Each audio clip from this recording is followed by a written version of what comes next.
I've been really touched in my heart and on my spirit. It's really uplifting when institutes such as these reach out to build those relationships with the Tsleil-Waututh people. You understand now. We've never lost that connection. These ceremonies remind us how we need to be in good relationship with our Mother Earth. You know, the home is a part of our body, but the home is also coming from Mother Nature. VCC has been a point like that for me.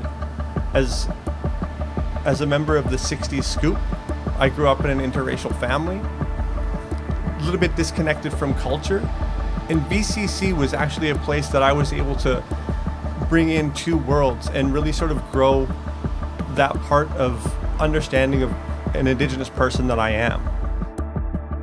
From this date forward, if anybody wonders at VCC if they've done the proper work to bless the ground, you as a witness can say, yes, I was there. I witnessed it with my own eyes. You're like the newspapers that spread the word of the work that the family's done here today.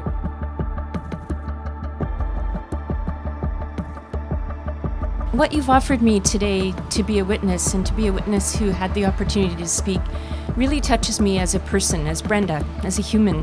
What you've allowed for me to learn and to experience and to be part of, it means a lot. This is a magical moment for Vancouver Community College. It's a magical moment for everybody that's ever been a student here, that's ever been here. And more importantly, it's a magical moment for those that will walk after us here. Dreaming the dream of having a building on this land, we started with a Knowledge Keepers session. And ever since then, we've been learning. And today our learning progresses. Today I really feel that connection to this land, to my heart and to my mind. VCC!